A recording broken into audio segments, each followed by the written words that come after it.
S'agissant de quelque chose que notre numéro 1 mondial a décidé de faire proactivement, sans que nous n'y soyons poussés d'aucune façon, je dirais que ça correspond à une volonté de l'entreprise et je pense qu'on peut aussi respecter le fait que l'entreprise ne veuille pas tout préciser dans les détails et donner toutes les informations chiffrées.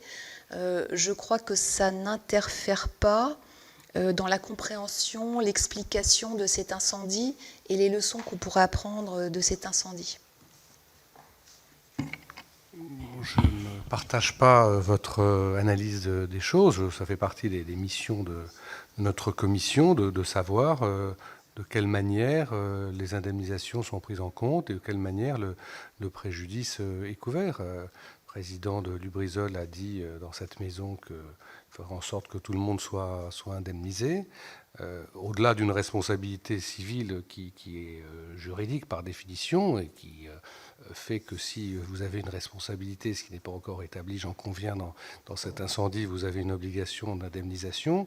Il y a eu des engagements qui ont été pris et ça fait totalement partie de notre pouvoir et de nos compétences de savoir comment s'effectue cette indemnisation, combien de dossiers vous avez traités, quels sont les montants des indemnisations, qu'est-ce que vous pouvez aujourd'hui évaluer en termes d'indemnisation globale, d'autant plus qu'on a pu les uns et les autres avoir des retours, comme je le disais tout à l'heure en préambule, selon lesquels les indemnisations ne seraient pas forcément de nature à satisfaire tout le monde, et notamment la semaine dernière, on a eu des associations de victimes qui nous ont fait des remarques en ce sens.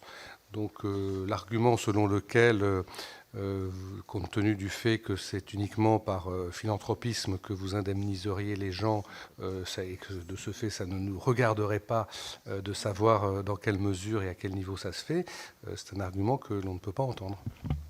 Alors, ce que je vous proposerais sur le sujet des fonds, c'est de respecter la discrétion que notre numéro 1 mondial a souhaité apporter à ce sujet, et je vous proposerai une réponse par écrit sur ce sujet-là.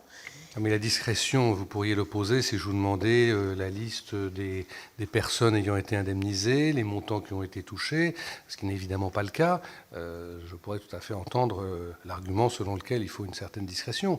Mais par rapport à la nature de la demande que j'ai formulée et que reprend la rapporteure, je pense que l'argument de la discrétion ne vaut pas. Alors, ce que je peux vous dire, c'est que des centaines de dossiers ont été reçus et sont instruits chaque jour. Donc, c'est Exetec qui instruit les dossiers avec le FMSE pour la partie agriculteur et avec la Caisse des dépôts pour les collectivités et les activités économiques.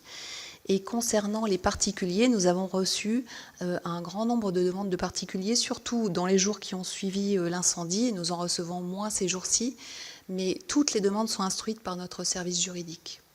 Et je vous propose à nouveau une réponse par écrit. Vous avez une idée de la globalité des dommages ? Alors, il est trop tôt pour avoir une idée de la globalité des dommages. Ce qui est certain, c'est que il y a plusieurs thématiques qui sont importantes et la dépollution du bassin au bois, par exemple, est l'un des chantiers qui est en train de se terminer, enfin, dans les jours qui viennent, et qui sont des chantiers qui ont été particulièrement importants pour nous, en termes de financement et aussi en termes de qualité de la dépollution qu'on y a apportée.